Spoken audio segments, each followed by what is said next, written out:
Hello and good evening. Welcome to America's Real Voice. I'm your host. My name is Mark Jackson.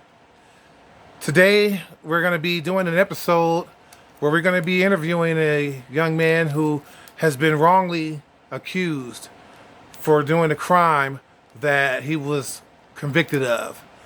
Unfortunately, this particular case is going to be a two-part series where we're going to show that the judicial system in the state of Wisconsin has been unjust,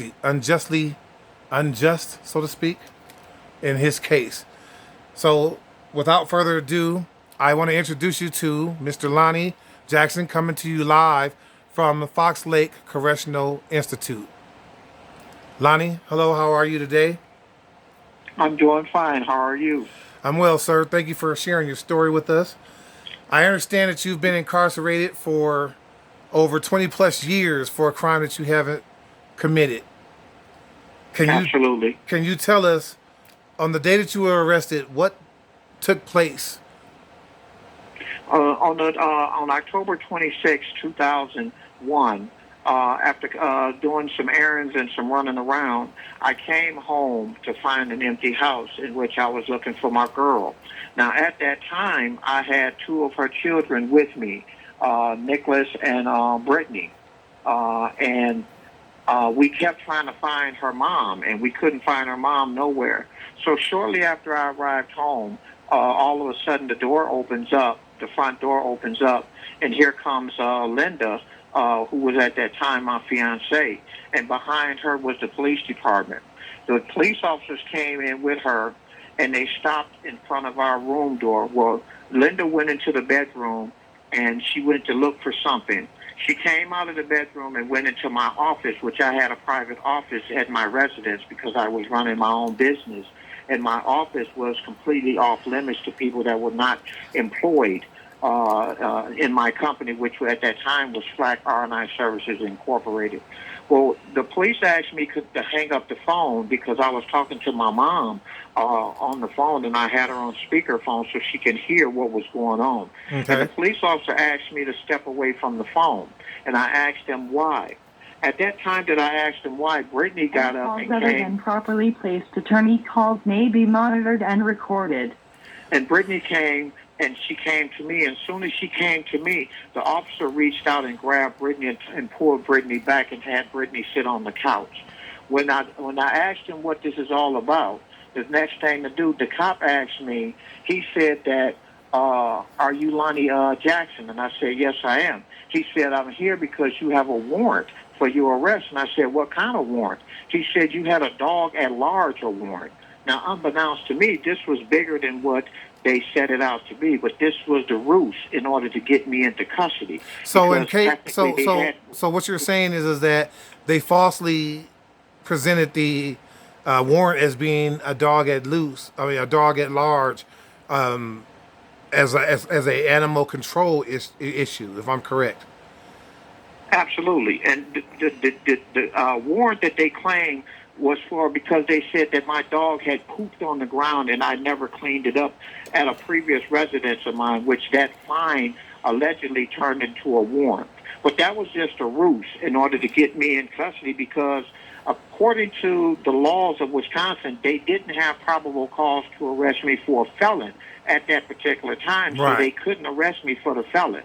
They used those municipal warrant as the basis to get me into custody. So basically, they just basically set you up to make it look like your dog was the one or the reason that you were being detained, so to speak. So they didn't do a proper investigation. In fact, they violated your Fourth Amendment rights, is what you're saying. Absolutely. Because they came into my home, and at that time, they allowed an illegal search to go into my office, to go into a safe that I had in a safe. In that safe was a camcorder. They took the camcorder out of my office and put a tape in that camcorder. They played the tape. Ms. Schultz played the tape for the detective, which is Detective William Harold of the Milwaukee Police Department Sensitive Crime Unit. They played the tape, and right after they played the tape, that's when he approached me. When I got downtown, to District 1's police station, they put me in an interview room. They put me in the bullpen first. While I was in the bullpen, I'm wondering when am I going to see somebody in relation to this ticket, because the ticket is a municipal ticket. Right. All it was for me to be brought into custody, brought before the judge the next day, and given an opportunity to be able to pay the fine or set up a payment plan. Now, during But that didn't happen. was that supposed to be considered a misdemeanor or a felon? Or No, at that time it was a municipal, which is nothing more than a fine. which is It was considered not to be a punishable by misdemeanor. any jail time. Which is considered to be a misdemeanor, if I'm correct, right? No, it's not even a misdemeanor. It's a municipal. See, Okay. in Wisconsin, you have three types of crimes. You have a municipal, which only requires a fine to be imposed, and if that fine is not paid, then that fine can turn into a small commitment, would then in turn into a misdemeanor. If it's a felony, then that it would be classified as a felony. If it was a misdemeanor, it would actually be classified as a misdemeanor, Okay. and not either one. But this was a municipal, which was nothing more than a ticket Okay. of sorts. So once you were brought into custody, what was the charges that they told you that you were being arrested? I mean, did they even read you your Miranda rights? What was the charges that they, accused you of doing? Well, that you were arrested for. At that time, the charge that I was down there for was dog at large ticket. But they ended up dropping that ticket because there was no reason to bring me into custody. That was just a ruse. About 3 hours later, at about 5 o'clock in the afternoon, Detective Harold came in and introduced himself. Excuse me for a second. Detective Harold came in and introduced himself. He then asked me, did I need a cigarette or did I want a soda? So I asked him for a soda. I also asked him for a cigarette at that time. He then asked me that he was going to read me my Miranda rights and then explain to me why I'm being questioned.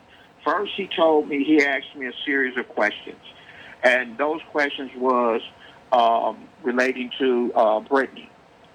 The question that he asked me relating to Brittany is how long have I known Brittany? He asked me, who is Brittany in relations to me? He asked me who was Linda, who was and what her relations were to me, and he asked me about Desiree and what her relationship was to me. Okay. And I told them, and they asked me. He then said, "Well, I'm going to read you your Miranda rights first." And I said, "Am I under arrest for something more than what I was brought in for?" He said, "We'll talk about that in a minute."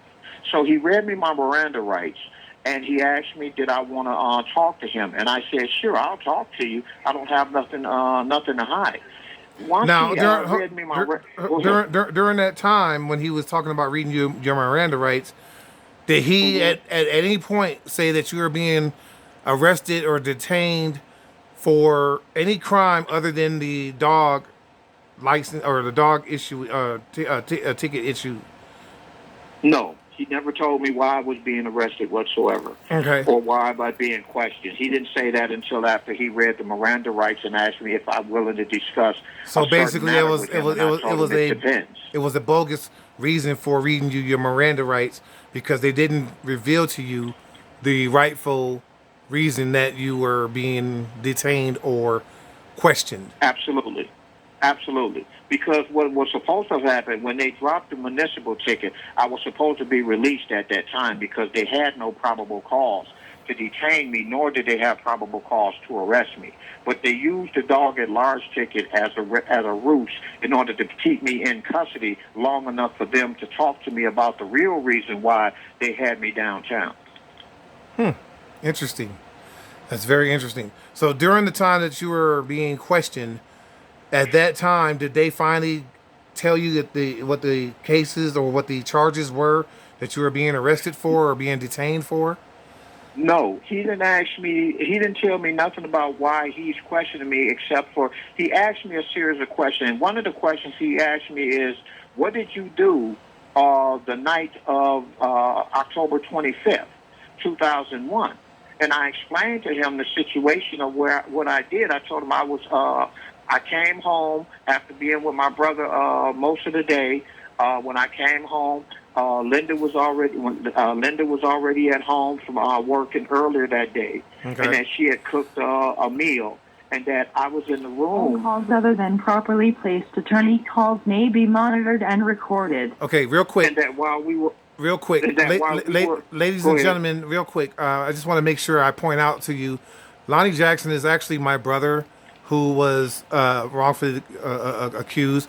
The person in question, as far as who he's talking about that he was with that day, was myself. I was a patient at the Veterans Hospital there in Milwaukee, and I was just being released from having an asthma attack in the emergency room. So I want to make sure we make that clear that he was with me at that time. But I wanted to make sure you guys had the story as to what happened. Go ahead, Lonnie. Yeah, and that evening, Mark had came over to the house, and while he was there, I had two dogs and I had a couple of cats.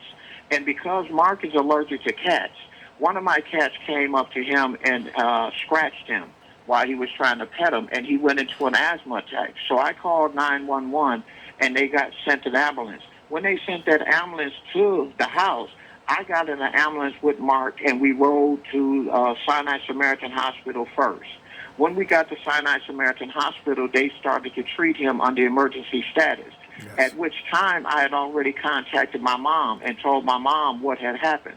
So my mom met, and my oldest brother, Victor, met my mom, and my mom met me at the hospital, and we stayed with Mark until 9 o'clock, October 26th, that morning, before he was released from the hospital after going through a barrage of testing and stuff like that to get his asthma under control.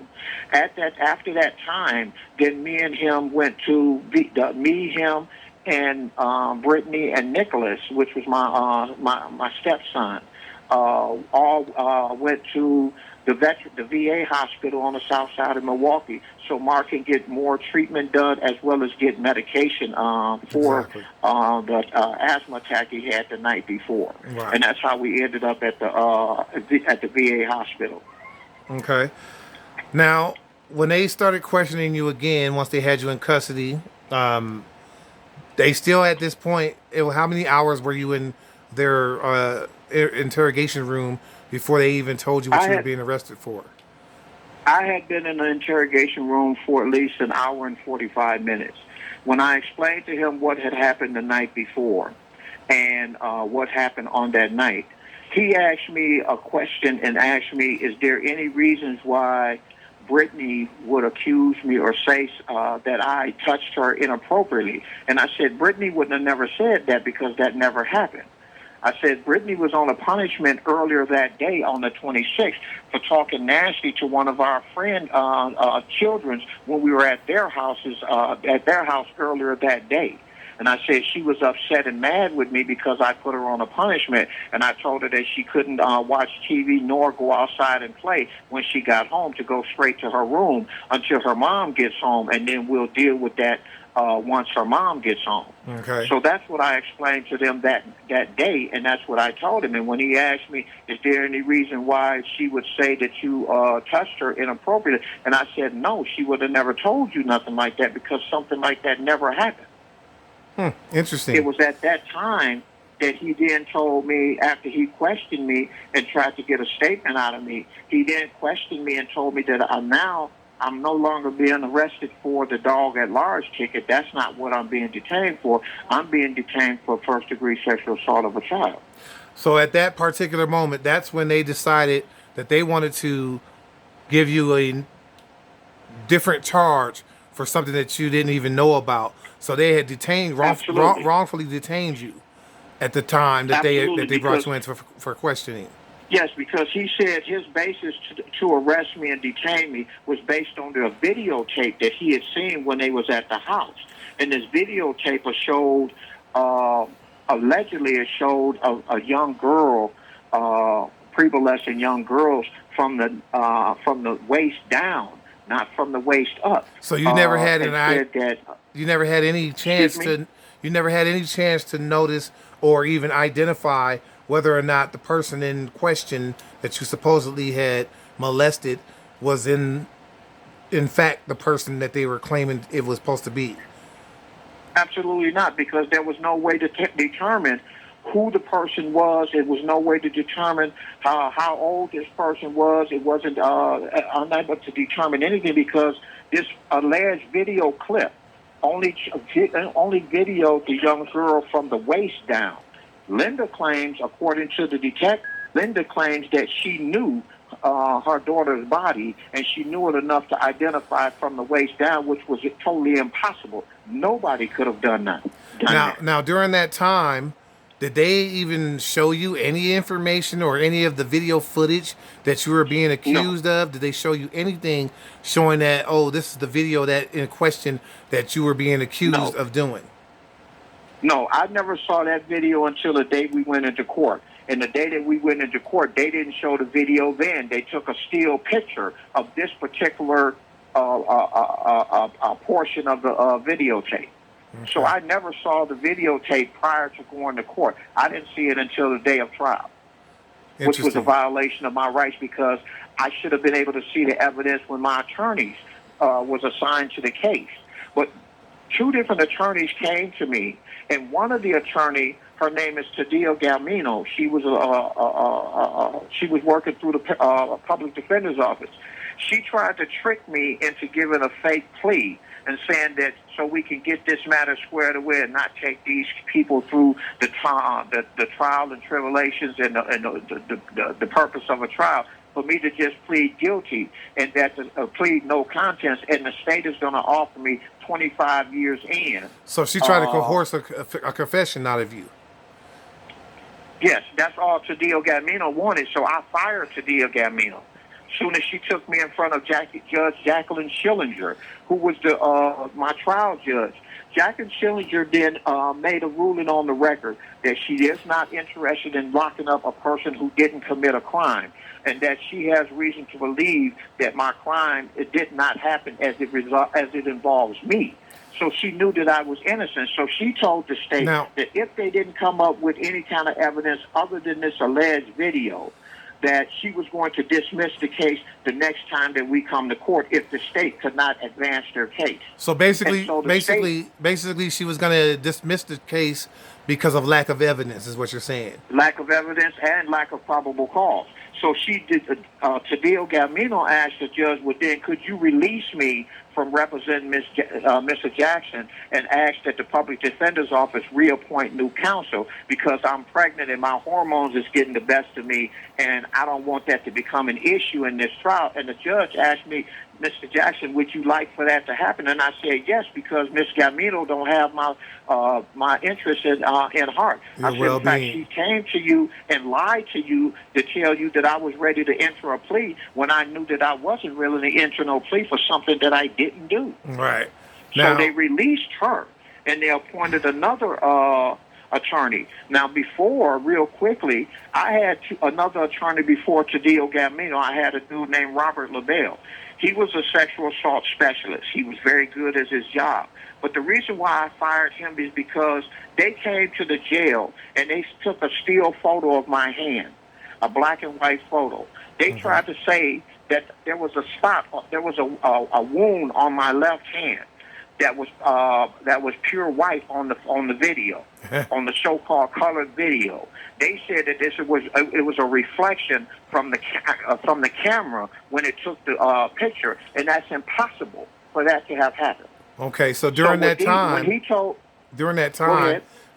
when they was trying to take all these photos of of your hand and everything like that, did they even notice any scars or any kind of pigment discoloration or anything like that? No, what they said that when the videotape went to the crime lab for analysis, the crime technician, attorney calls may be monitored and recorded. The crime lab technician noticed the mark on the hand, and somehow that mark turned from brown to white when he took the still photo, when he processed the still photo. So they got a Judge Crawford, to order that I do a hand analysis to see if my hand that mark compares to the mark on the video, on the camera, the video still shot that they got from that video. Question. the original judge that was on the case that originally was saying that they were going to dismiss the case, was she removed from the case? Or, I mean, how did the second judge get involved where he needed to order these No. other... Jackie Schillinger was doing the trial. And during that trial, there was a young man by the name of Ronald Ball. Okay. He tried to escape from the courtroom.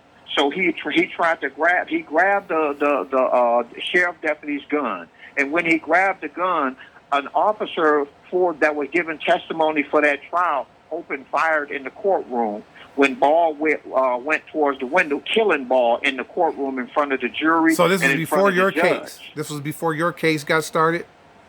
This was before my case got started. It was about 2 weeks before my case was supposed to go back in front of the judge. Ball got killed in her courtroom. She immediately put in her resignation, and she retired that exact same date. So the trial in that case had to be assigned to somebody else, and Jackie Schillinger then became the CEO of the the Southside Spanish Community organization there. So the original Judge Jackie recused herself from the case because of the turmoil and the tragic experience that she had in her courtroom. No, because she decided to go into early retirement. She didn't recuse herself. They had to reassign all of her cases that she had to different judges in order to keep the cases on track. So they took all of her cases and reassigned them to other judges. I then got Judge John Frankie. John Frankie was there for the purpose of preliminary hearing because they kept messing up my constitutional rights by not giving me a preliminary hearing within the statutory time. Now, how long did that take for them to finally get everything in order from that point of the judge that was or being recused or being removed from the case? How long between that time and the time that you were reassigned another judge?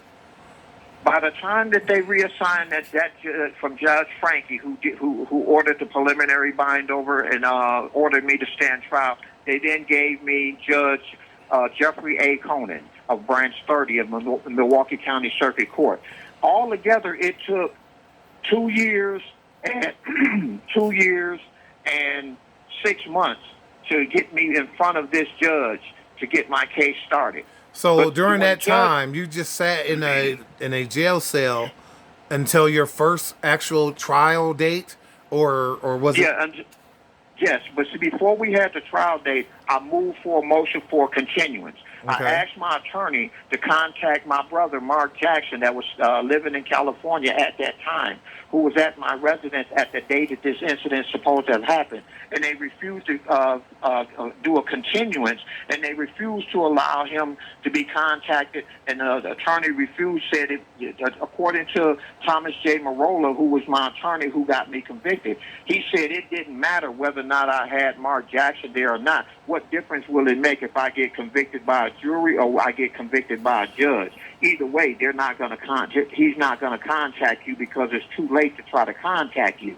I said, but that's your job. Yeah. Now, during this time, my audience, during this time, that's when I was back in San Diego as a military consultant, so to speak. I was working for the government at the time. They refused to contact me. And like I say, Lonnie Jackson is my brother. He's my second oldest brother. And during the time that he was arrested, I would have been one of the main key witnesses to be able to help his case. So yes, because at that time, because I was with you the night that this incident happened, there's no way that I could have been in two places at one time. And when I told my attorney that, he wasn't trying to hear that. Then they came up with some kind of statement or some kind of confession or statement that they alleged that I made to the Detective Harold, saying that I was at home the night that this incident happened, and that I was watching TV when Brittany came in to ask can she play a video game. They said that it was at that time that she was playing a video game that I was supposed to have unclothed her from the waist down and fondled her on the camera, and that was how they got my alleged hand in this video footage. Now, during the case, but there was no way to prove that. During the trial, or during the time that you were in court for the trial, do you feel that your attorney, the one that was finally appointed to you that took the case, do you think that he did his job correctly? No, because what happened, there was something that happened in the course of choosing a jury. There was a voir dire, and we were going through the jury selection. We were picking our jury. Before the break, one of the jurors who was struck, that shouldn't have been on my case, switched seats and jumped into a seat of one of the jurors that should have been on my case. So when the break came back and I looked at the juror, and I said, well, wait a minute. That person there, which was juror number 24, why is jury number 24 still on the panel when we struck him? So when they looked at the paper, they saw that the jury number 24 was struck. But there he was sitting up there in the jury pool. The judge says he brought it to the attention of the judge. The judge excused the jury. Then the bailiff turned around and took photographs of where everybody was sitting. And the judge said that he didn't want to deal with the issue right then and there, that's an appealable issue. Should the matter go to an appeal court, that's for the appeal court to take, to decide. But he's going to make a record that there was a problem with jury selection. Now, in my case, my jury trial shouldn't have never started because of that switch up with that juror who intentionally took somebody else's spot. Now, what can you tell us about what can you tell us about the judge that they finally assigned to your case during your trial? Well, Jeffrey A. Conan came from Glendale, Wisconsin. He was a circuit court judge in Glendale, Wisconsin. Judge, he drinks, and he drinks heavenly. Okay. Why? Because shortly after my trial, this judge was pulled over on the side of the highway going on I-43 heading northbound back to Glendale where he lives at. He was pulled over by the Milwaukee County Sheriff's Department. He was arrested for drunk driving. He got down to the county jail. He told them that he was a circuit court judge. They verified he was a circuit court judge. He wrote his own fine, and they released him. And he was back on the bench the next day. And if I'm correct, wasn't this a broadcast on the news throughout the city of Milwaukee? Yes, it was. Other than properly placed, attorney calls may be monitored and recorded. The news story was broadcast on Fox 6 News, Milwaukee Fox 6 News.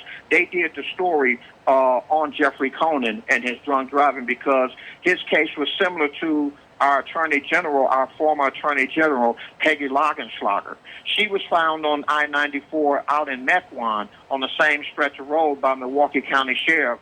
She was drunk that day, too, and she did the same thing. She went back to her office in Madison, and she rewrote her own fine.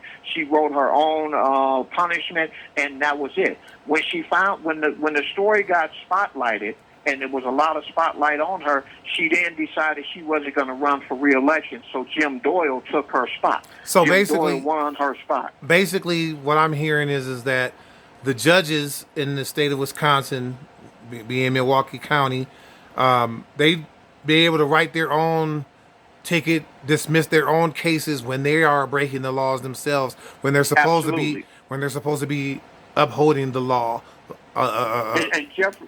And Jeffrey A. Conan wrote his own ticket, and he sent other people to jail for the same thing that he was caught doing. He did it 2 months after he convicted me. But the thing about my conviction was this. During the trial, the judge kept the videotape that they kept saying that they were going to introduce to the jury. The judge said that they cannot introduce that video until he makes a ruling prior to trial as to whether or not that videotape is prejudicial or get a judicial finding. During my course of trial, the state played evidence that tainted my whole case because they came up with a video that they got from somebody, and I believe it was Miss Schultz. They got it from her, showing there some kids was jumping rope outside of our residence, And this video, whoever filmed this video, zeroed in on one of the neighborhood girls who was a prevadolescent, developed young lady. And that video stayed on that one girl. The purpose of that video was to make me seem like I'm a bad person, that I was the one that was behind the video camera. Like when you're a in fact, pedophile. I never even saw that footage. Basically, it was trying to make it look like you were a pedophile. Absolutely. And my attorney objected, and the judge says, yes, you may have been prejudiced, but not enough to where it can I'll declare a mistrial. But you were prejudiced. Huh. Well, you can't have the cake and eat it too. If I'm prejudiced, my trial must be a mistrial, and we must start all over because you allowed tainted evidence to come into the courtroom that was reviewed and decided by the jury. Let me ask you this. Let me ask you this. Go ahead.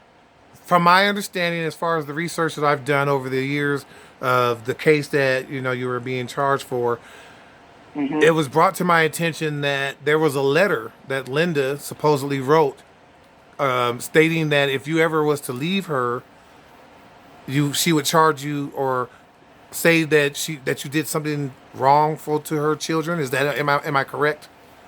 That's correct. Now, not only was there a letter, there was testimony by two witnesses that the defense brought up that told them that this was said to them in the kitchen of their residence. And they mentioned that in court. One being my mom and one being my sister. And they both mentioned that in court? Absolutely. They stated that on the record when they testified. Now, when they testified, Desiree, which was the second count, Desiree lied and said that she was at home during the time of this and that she was sleeping upstairs when I supposed to have came up and followed her upstairs. And she said that she woke up because she heard gunfire and that scared her, so she came downstairs to get into the bed with me that me and Linda shared. Well, that's a big old problem because Desiree wasn't even at home at that time. She was with her father. And also, how could she have been? What my question would be on that is, how could she have been scared of gunshots if she wasn't home? And that's what the jury found her not guilty because they showed that she literally lied. When they asked her that same question, she committed perjury. Is it true that you was at home, you was with your dad at the time this incident happened? She said, yes, I was with my dad. So they asked her, well, who told you to say that story? She told them that her mom told her what to say.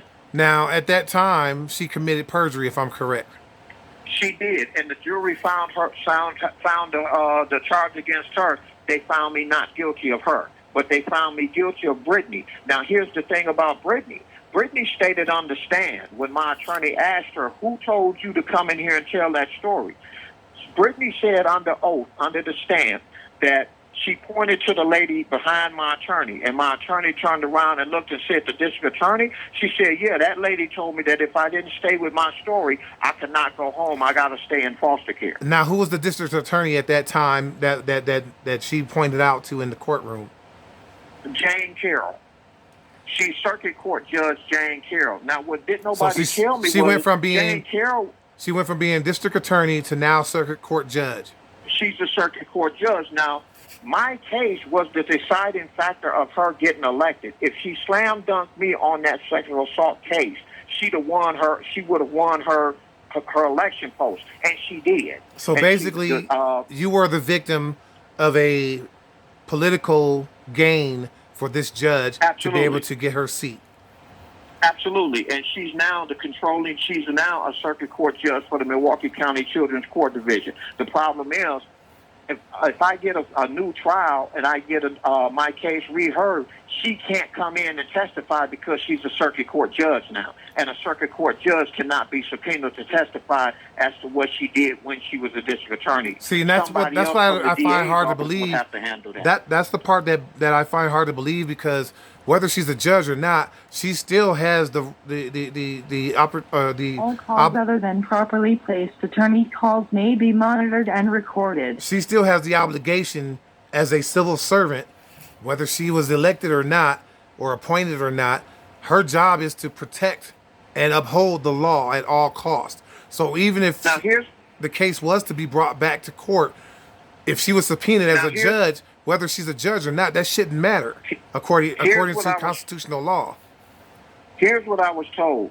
What they would do in my case, they will go talk to the judge. The judge then they will assign a assistant district attorney who will go there and talk to the judge, who will then get the judge's position and then come back and argue that position for the state. They will not allow a sitting judge to testify in a criminal case as long as she's a sitting judge. So basically, another judge can't preside over a judge case or a case that another judge is a victim. Yes, they can.